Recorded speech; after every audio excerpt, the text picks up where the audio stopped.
that we get hit. So I'm gonna say LeBron James. And you know what? Let the debate begin. And I don't give a rat's ass that they do. I just telling you who I would like. That's all. I said that LeBron will. I find him to be the most talented player I've ever seen in NBA history. Got a problem with that statement by me? Well, you sound like you're threatening me. No, I'm not threatening you.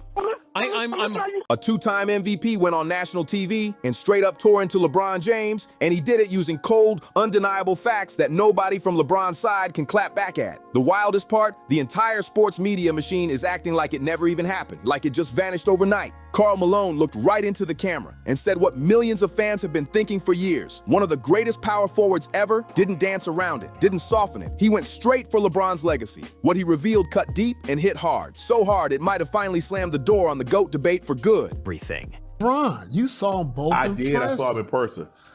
Like, come on. Go James, man. Come on, Shad. I mean, because you think about it. Come on. Because he could do more. He could rebound better.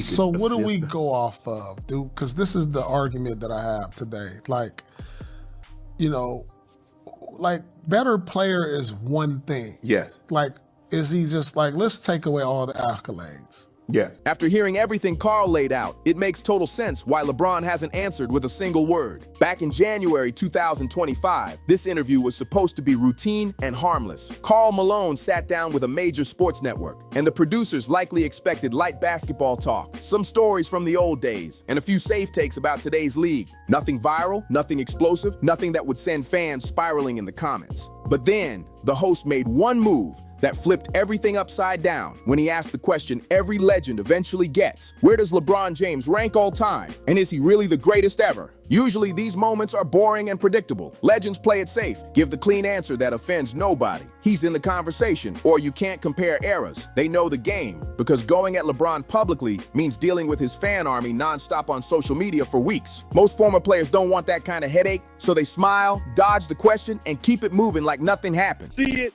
I can feel it oozing out of. You can feel it. You can feel it just oozing out. Yeah. Who would you rather have as a teammate?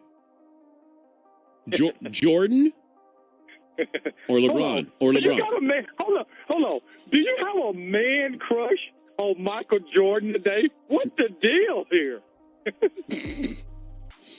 I don't know. I'm just asking that question here. Karl Malone clearly didn't get that memo, or he just didn't care what anyone thought, because he stopped the entire sports world cold with zero hesitation and zero sugarcoating. He broke it down like a prosecutor in court, sharp, direct, and confident, speaking like someone who knows he's telling the raw truth. The host's face said it all. Pure shock. The kind you see when someone finally says out loud what everyone's been whispering behind closed doors. Social media exploded within minutes. Timelines on fire, clips flying everywhere. But the real story wasn't the reaction. It was the message Karl delivered. He went straight for the argument that hits LeBron fans the hardest, the one they twist, defend, and dodge nonstop. Championships. Karl made it painfully simple. If you're walking around calling yourself the greatest player in basketball history, your resume better scream dominance on the biggest stage. A 4-6 finals record doesn't shout GOAT. It sounds like a great player who couldn't close the deal when it mattered most. Sit with that for a second and really think about what those numbers actually say. 10 finals appearances is incredible. No debate there. It takes insane talent and longevity. But LeBron lost 6 of them. 6 losses versus 4 wins on the biggest stage in the sport. When everything was on the line, he came up short more often than he delivered. And that's a tough truth. Now compare that to Michael Jordan and the story flips completely. 6 finals trips, 6 championships, 6 finals MVPs, perfect when it mattered most. Jordan didn't even let most finals reach a Game 7. That's pure dominance. That's what true greatness actually looks like. Karl made a point that hit different from the usual criticism, and that's why it stung so bad. Magic Johnson never brags about finals he lost, and Larry Bird never raised banners for second-place finishes. Champions remember wins, not appearances, and they don't beg for credit just for making it there. That's the uncomfortable truth LeBron supporters hate dealing with, because reaching the finals means nothing if you can't finish the job. History only remembers champions. It doesn't hand out trophies for participation, and it definitely doesn't rewrite reality to protect feelings. That argument alone would have had the basketball world arguing for days, but Karl wasn't even close to done. He moved straight to the issue that's followed LeBron his entire career, team hopping and jumping franchises whenever the road got tough. LeBron bounced from city to city, stacking stars like he was building a fantasy roster instead of a legacy. Karl broke it down step by step. No mercy, no soft edges. 7 years in Cleveland, 0 championships the first time around. So what happened next? LeBron left on national TV and took his talents to Miami to join Dwyane Wade and Chris Bosh, forming a ready-made super team with established all-stars. That much helped just to compete for a title. And even then, he only won 2 championships in 4 years. A 50% success rate with a loaded roster isn't dominance, it's underwhelming. When that setup stopped working, he ran it back to Cleveland, but only after the team traded for Kevin Love to add yet another all-star.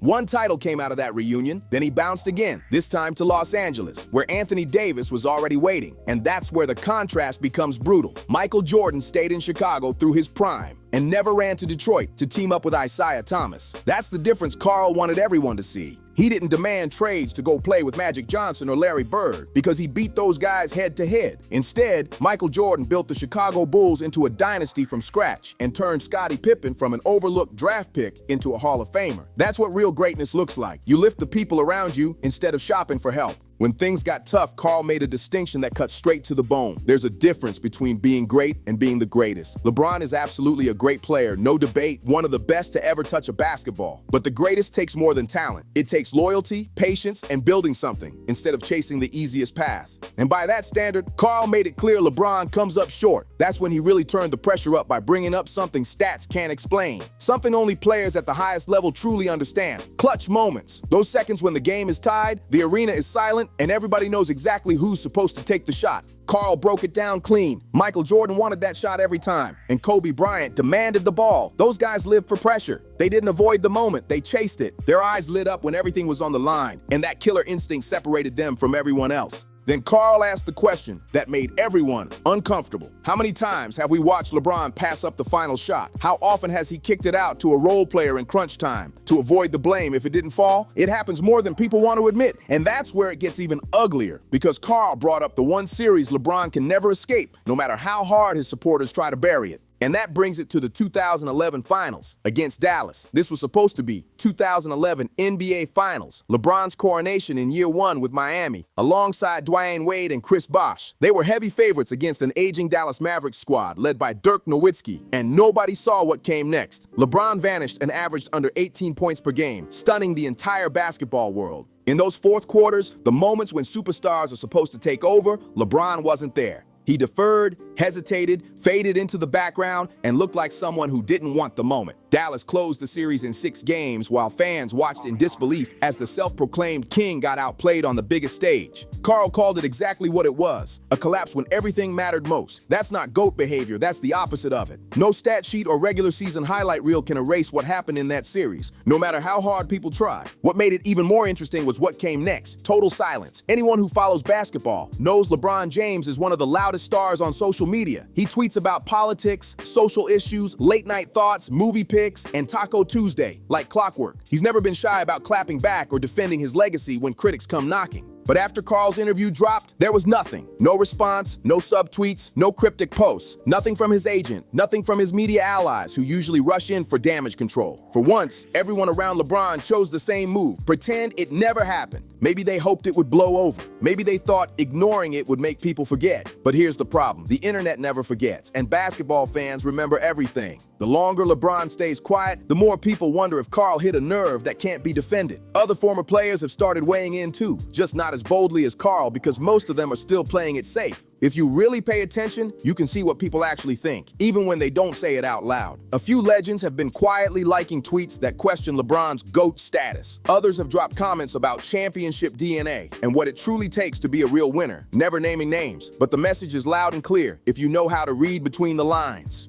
Karl spoke for a lot of people who've been holding their tongues for years. None of this means LeBron James isn't an incredible basketball player, because he absolutely is. The longevity alone is wild. Over 20 years of elite production, the all-time scoring record, the ability to play and defend multiple positions, and a basketball IQ that sees plays before they happen. All of that is real, and all of it deserves respect. But here's the part Karl understands better than most: being great and being the greatest are 2 different things. The GOAT conversation isn't about stacking stats over 2 decades. It's not about all-star appearances or regular season trophies. What really matters is what you do when everything is on the line. Championships, finals performances, showing up as the best player on the floor when the pressure hits its peak. By that standard, LeBron has too many cracks in the resume to claim the top spot. 4 championships and 10 finals means the losses outweigh the wins on the biggest stage. His career shows a clear pattern of needing multiple all-stars around him just to compete. That 2011 collapse isn't going anywhere, no matter how much people try to rewrite history. These aren't small details. These are the moments that define legacies. And Karl Malone knows something about falling short himself. He was one of the best players of his generation, putting up monster numbers year after year, even making 2 finals appearances. That perspective is exactly why his words hit so hard. But a championship never did, and that's the part that really matters. Karl never walked around calling himself the GOAT, because he understood something most people ignore. Greatness takes more than numbers. It means winning when it matters most. And that's the mindset he brought to this whole conversation. He wasn't bitter, and he wasn't hating. He was setting the standard straight.